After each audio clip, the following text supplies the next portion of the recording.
stops us in our tracks. Bravely we prove in our striving, trudging together each day. Where there's a will, there's a way.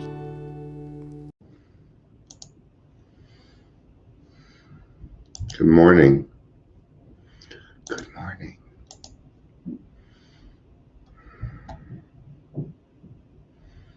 Hope you're having a good day. Happy Friday.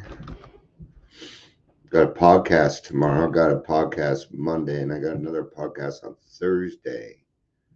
You're getting a trifecta this week. Try to get my episode number to 100. I've actually done probably well over 120 of them, but I deleted a lot of them because they were people that, they were just people that didn't fit, man. I'd find certain things out, find out that what they said on the podcast was a lie. Well, that's no good. That's no good. So I removed it. If you're a body broker, you support body brokering, anything like that, you got removed. It was about a quarter of the people. Weird. Okay. What? I'm kidding. Acting like it's happening now. Today's my last day of restriction. A bullshit restriction. I didn't even deserve that one. I mean, if they're going to tag me for a sexual violation, yesterday was the day I actually talked about sex. That's why it's funny. I won't even talk about it. I'm too shy. That's what...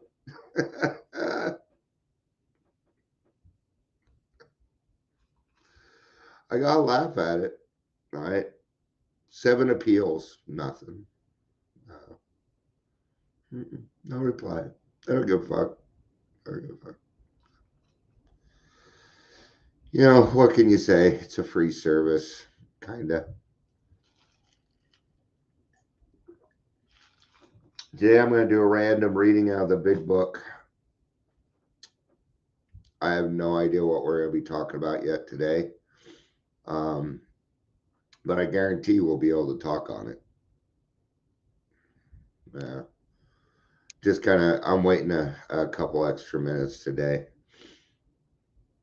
So, I got a lot of things on my mind, but none of them are really worth talking about. My cat, I got this cat, and he's getting really fucking cranky. He's starting fights every day. I'm not sure what to do. I don't think it has to do with age. I just don't know that he's old enough. I want to call it dementia, but so I'm going to put his ass on CBD, see if that helps. I'm not sure what to do. I've tried to make areas for him so that he has an area, but we tried to put this soothing collar on him, but all that did was cause more attention. And it pissed him off because he was the only cat that had it on. And then the other cats are like, what's that? And won't fucking leave him alone.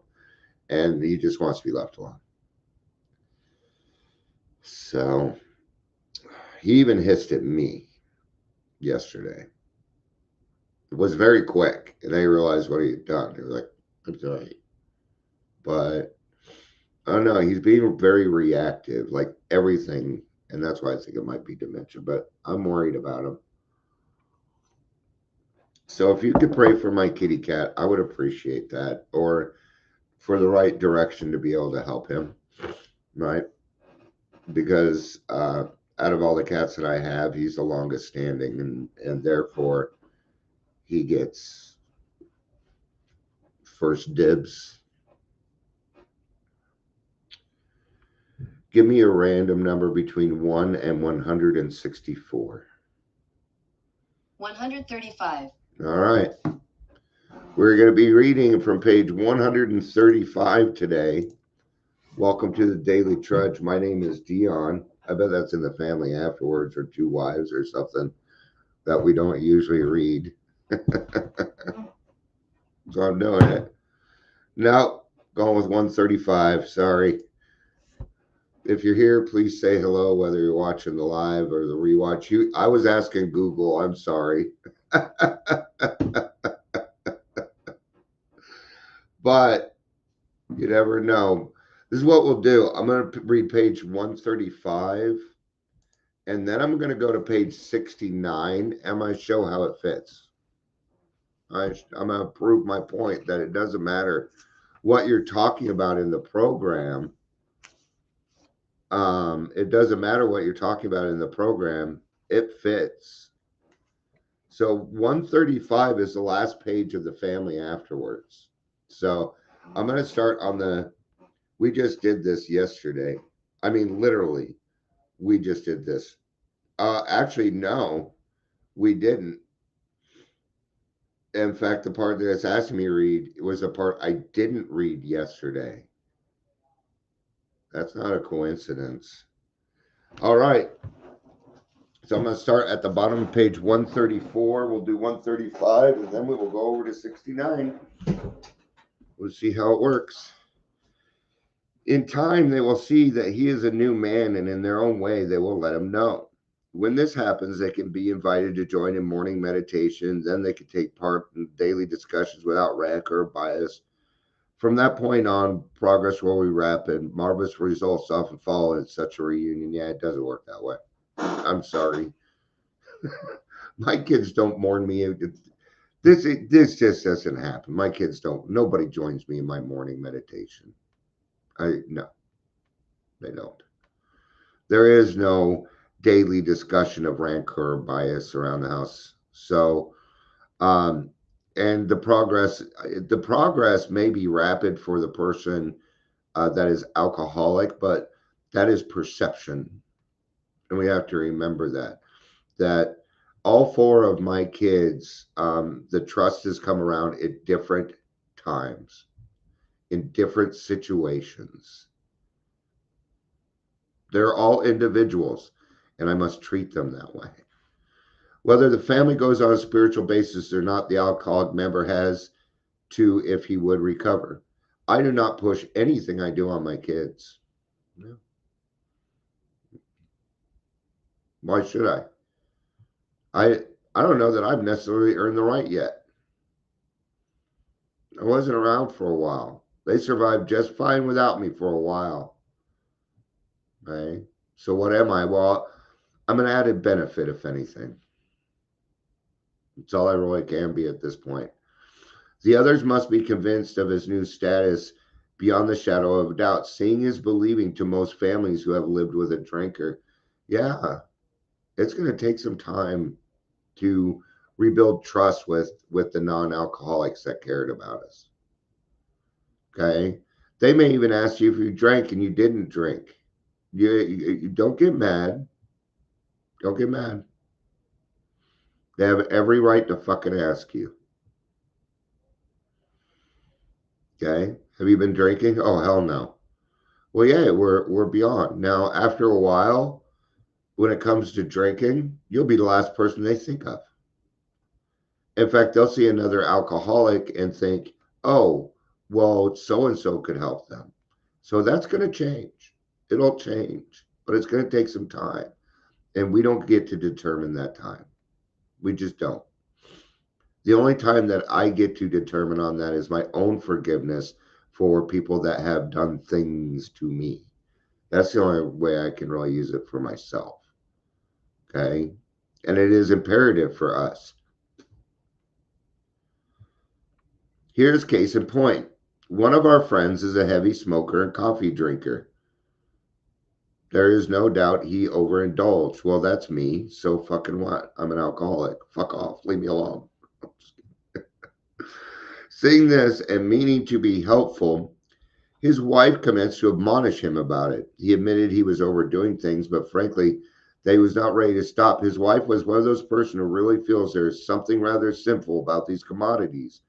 So she nagged, and her intolerance finally threw him into a fit of anger, and he got drunk. You nag an alcoholic. You give an alcoholic an ultimatum. You give this alcoholic an ultimatum. Yes, I'll open the window. You done will. How are you doing to Mr. Lovey today? Since you were such an asshole yesterday. Yeah, there you go. Yeah.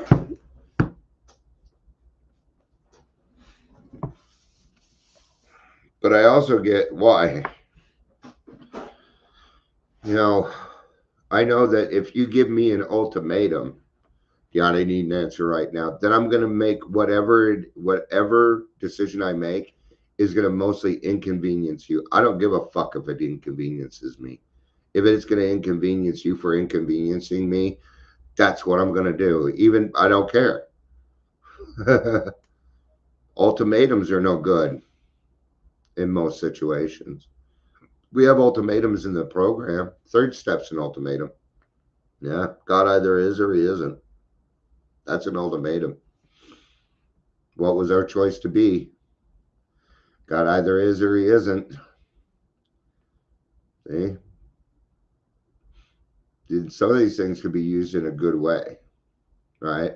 I remember once I went to court and the penalty was I would have to do jail time if I didn't go get my driver's license. Do you see what they're doing?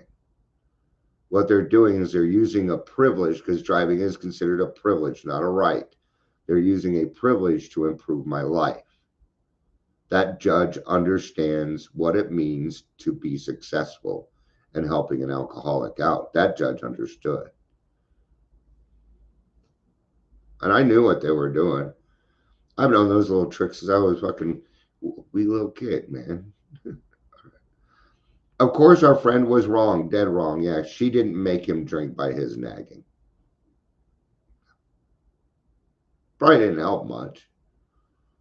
Well, so, but, maybe you ought to find a wife that isn't so naggy about his drinking and coffee or his smoking and coffee and just be happy that they got him fucking sober.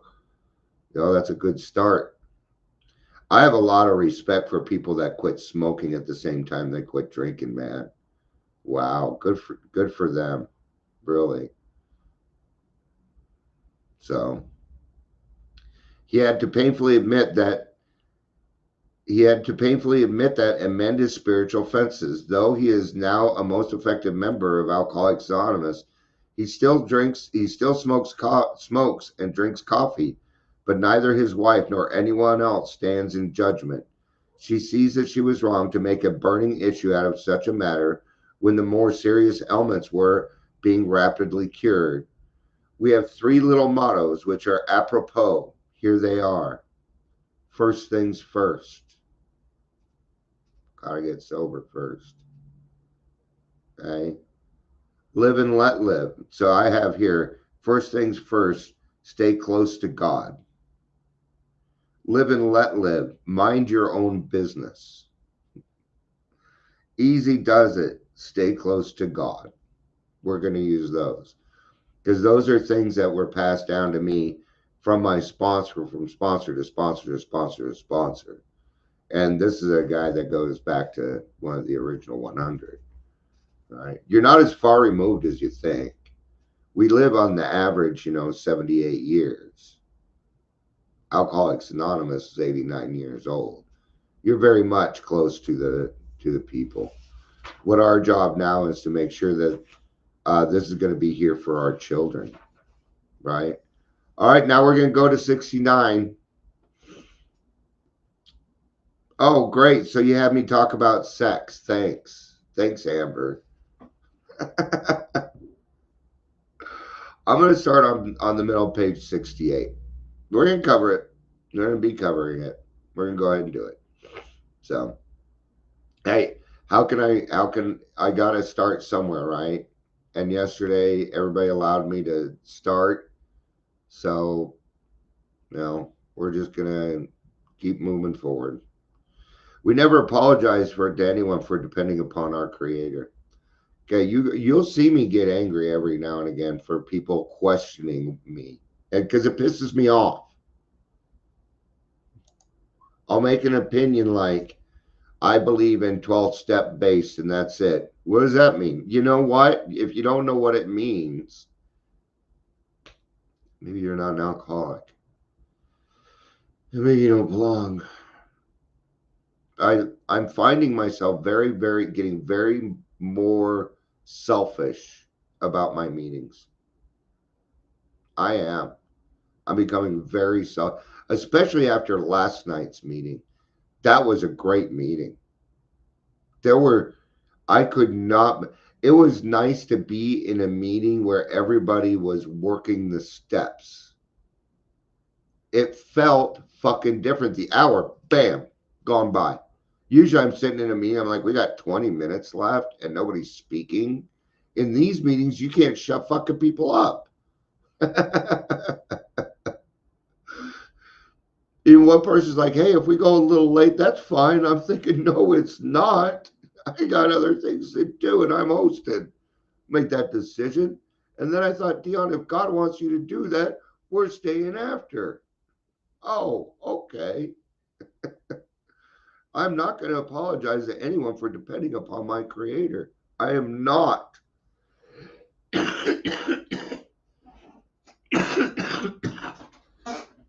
I am so sorry. You know, God gave me a path, and just because I don't get paid the same way does not make me different. Just because I don't get paid in the almighty dollar doesn't make me different.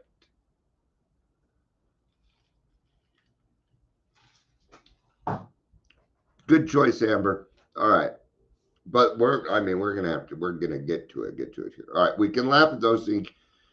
Spirituality is the way of weakness.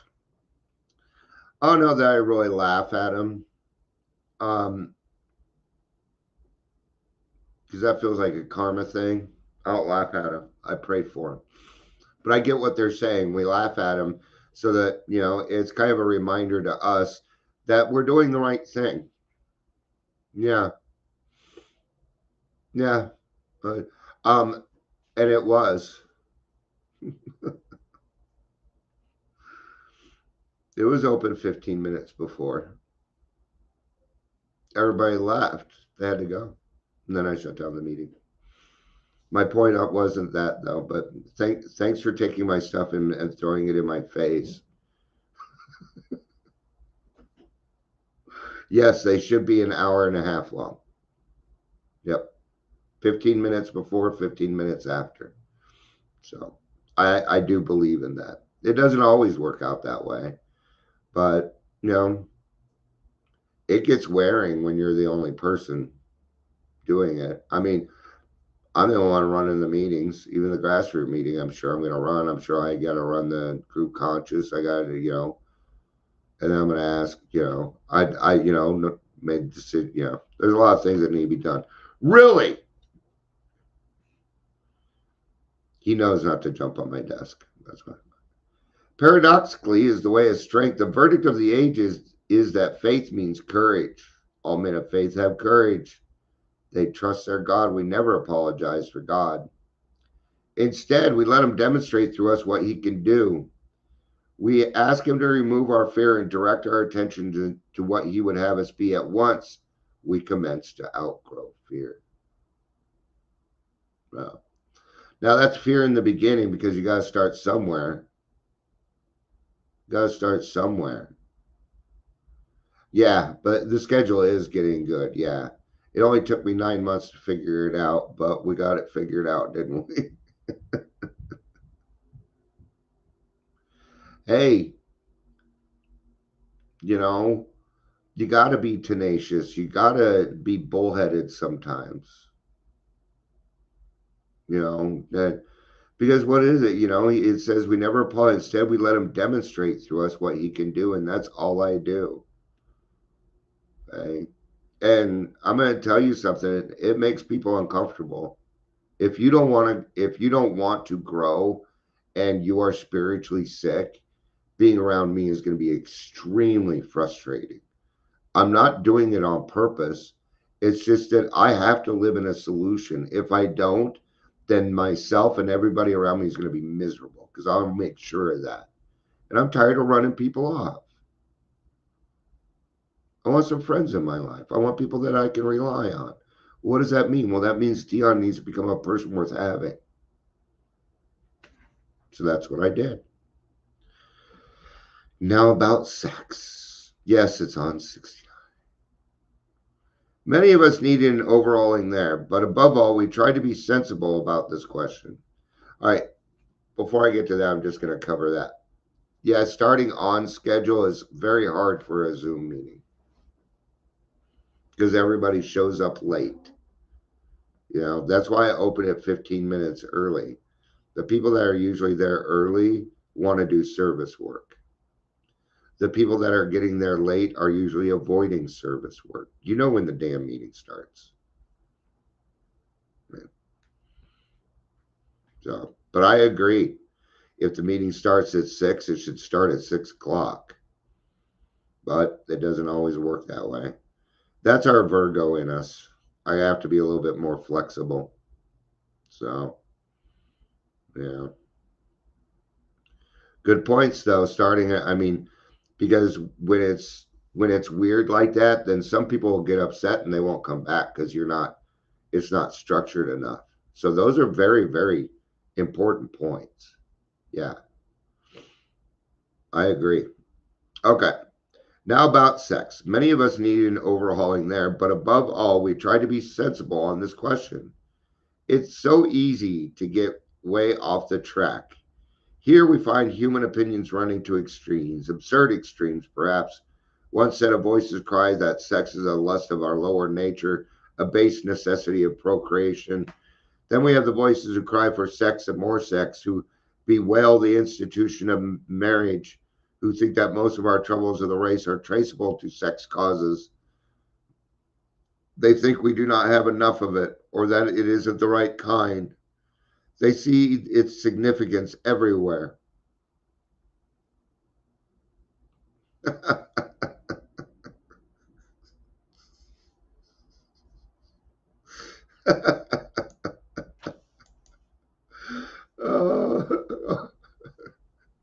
I'm just gonna laugh at it because it's partly true. You know, when you have to leave an hour early every because of Zoom, it's kind of redundant. That's why that was funny. Um, they think we do not have enough of it, or is it the right kind? They see its significance everywhere. One school would allow man no flavor for his fare, and the other would have all of us on a straight pepper diet. We want to stay out of this controversy. We do not want to be the arbiter of anyone's sex conduct. We all have sex problems. We'd hardly be human if we didn't. But what can we do about them? We reviewed our conduct over the years. Remember, we're dealing with step 5 here, and we're talking about the sex inventory right now. We reviewed our own conduct over the years past, where had we been selfish, dishonest, or inconsiderate? Whom had we hurt? Do we unjustifiably arouse jealousy, suspicion, or bitterness? I have all of these things circled. Where were we at fault? What should we have done instead? We got this all down on paper and looked at it. Now, this is going to be important if you're already married. You know, might want to be okay with talking to your significant other about sex. It was a little tough for me in the beginning, but I got a little bit better at it. I'm getting a little bit more better at it. But what I had to take a look at, because I'm a Virgo and I can be very flirty and not know it. So that was one of the first things that I took a look at. Because one thing I didn't want to do was go to a meeting and think that just because you were good looking, I was giving you attention. I'm sorry, I don't work that way. I don't work that way. You're a human being. But as a man with a sex drive, see, there we are, cat fight. Hold on.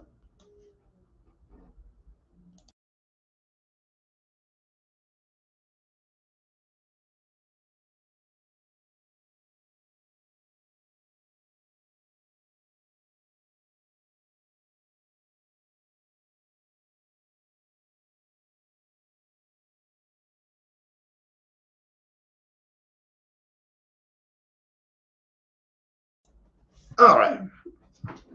Um, and that came back to a lot of that came back to emotional sobriety for me. See, my parents weren't huggy, lovey people. I didn't understand.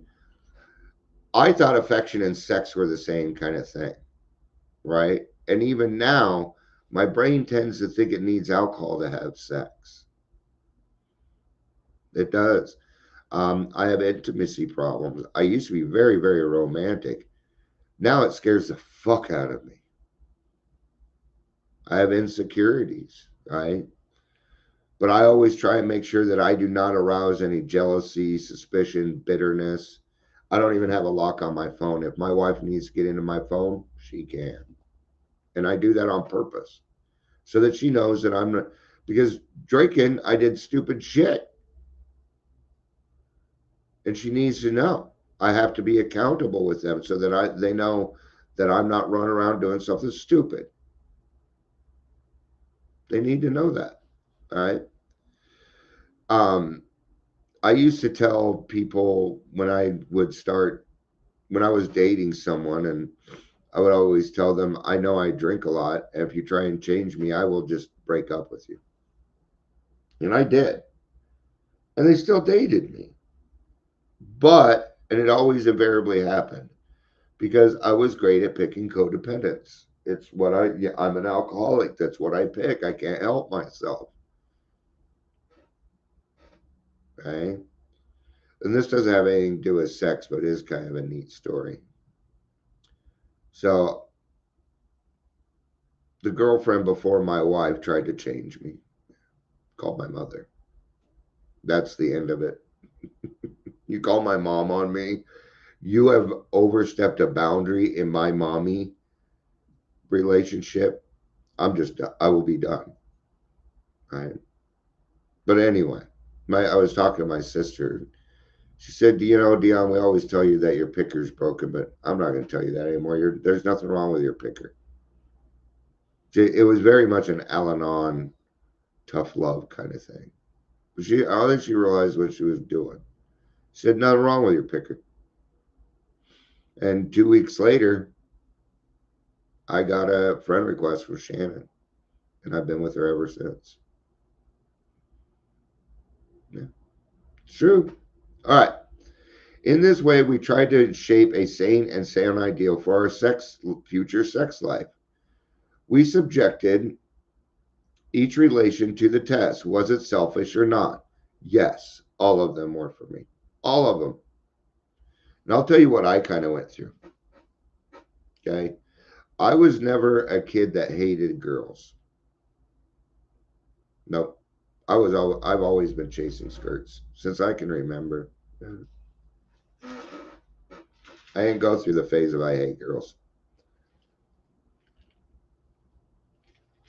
And I got turned down a lot, laughed at, picked on, all these different things. I just wanted to see if there was a person out there that loved me, and I just couldn't find him. So I found alcohol revenge was on my mind. Yeah. I went after every single pretty girl I could find, and I broke her heart on purpose. I would do it on purpose.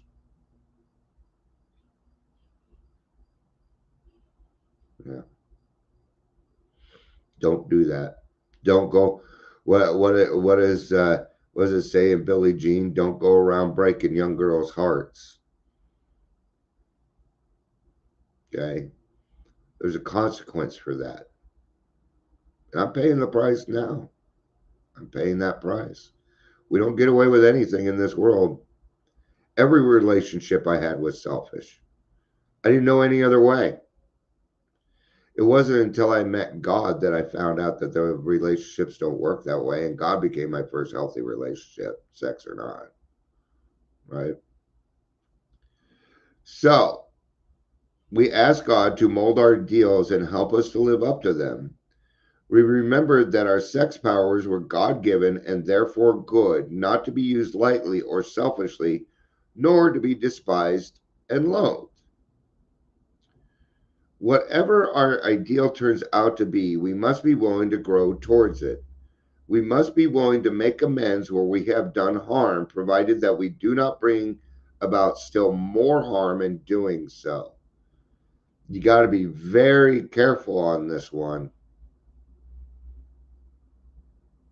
Most of these people don't want to fucking hear from me. And I don't blame them. After what we went through, I wouldn't want to fucking hear from me either. Eh?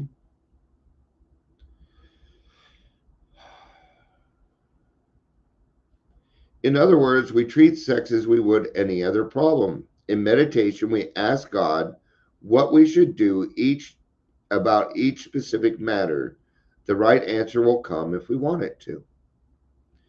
God alone can judge our sex situation. Counsel with persons is often desirable, but we let God be the final judge. We realize that some people are as fanatical about sex as others are loose. We avoid hysterical thinking or advice, right? There's a lot of people out there that are a lot more willing to talk about sex than I am. Doesn't bother them. Okay. I'm the kind of person where if you post too much sex, I might unfriend you.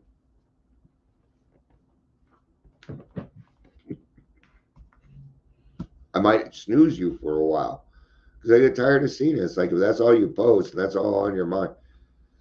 These are usually some of my friends that are still using. It isn't really with my recovery. It doesn't happen with my recovery friends because they're recovered and that they understand that sex is a God-given right and it must be done. I'm just going to say appropriately. So in other words, ask. Be honest. Be open. Ask. Have the hard conversation. Okay? I'm going to go ahead and we might as well just go ahead and finish this. I mean, we only got a couple more paragraphs in this. Suppose we do fall short of the chosen ideal and stumble. Does this mean we're going to get drunk? Some people tell us so, but this is only a half truth. No. If you decide to go get drunk, then you'll get drunk. If you had lurking notions, then yes, you're going to go get drunk. If you didn't give it all, then yes, you're probably going to go get drunk at this point. It's going to hurt too much. You didn't give everything to God. Now it's just going to hurt. You probably wrote an autobiography, which is not a 4-step. That's not how a 4-step's done. Okay. It depends on us and our motives. See? If we are sorry for what we have done and have done honest desire to let God take us to better things, we believe we will be forgiven and we will have learned our lesson.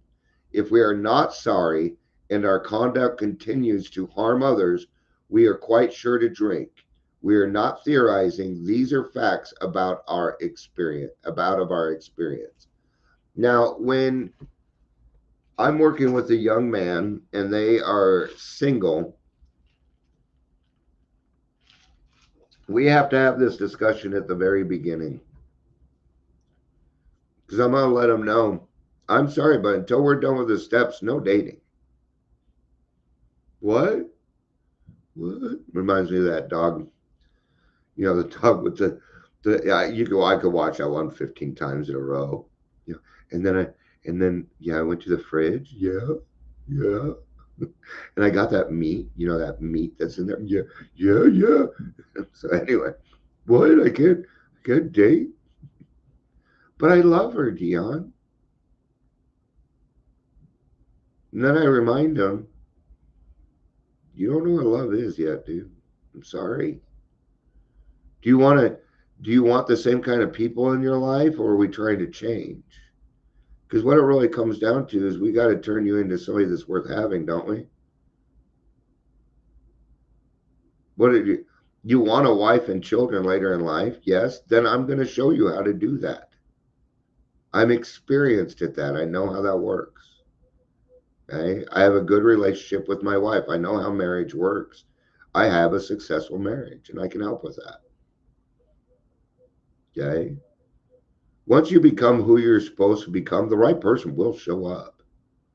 But until then, you'll just get the same old, and it's not going to work. And it's not on them, and it's not that your picker is broken, it's that you need to change. You need to change. Become the person that you want to have in your life. Become that person, and they will appear because you attract what you are. Okay? So I'm running around, shucking, conniving, making the world a better place. What I attract are bad people. They may have good hearts, but they're doing bad things, like me. Okay? To sum up about sex, we earnestly pray for the right ideal, for guidance in each questionable situation, for sanity and for strength to do the right thing. If sex is very troublesome, we throw ourselves the harder into helping others. We think of their needs and work for them. This takes us out of ourselves. It quiets the imperious urge when to yield would mean heartache. If we have been thorough about our personal inventory, we have written down a lot. We have listened and analyzed our resentments. We have begun to comprehend their futility and their fatality. We have begun to see their terrible destructiveness. We have begun to learn tolerance, patience, and goodwill toward all men, even our enemies, for we look upon them as sick people. We have listed the people we have hurt by our conduct and are willing to straighten out the past if we can. In this book, you will read again and again that faith did for us what we could not do for ourselves. We hope you are convinced now that God can remove whatever self-will has blocked you off from Him. If you have already made a decision and an inventory of your grosser handicaps, you have made a good beginning. That being so you have swallowed and digested some big chunks of truth about yourself. And when you swallow nothing but big chunks of truth, then what are you going to speak? Well, you're going to speak the truth, man. What's the best way to be honest? Don't lie. See, that doesn't help us, does it? Okay, how do I not lie? Well, you tell the truth. Okay, now we're back where we were. It's insanity. Until somebody comes along, breaks that cycle, takes me through the steps, and I realize that I've had the cart before the horse the whole time in everything in my life. Everything. All right, that's going to be it for this round. That's where that other one went. Looking for that yesterday. Thank you for being here. I appreciate it. I love you. Peace out. That's 2 feet, 3.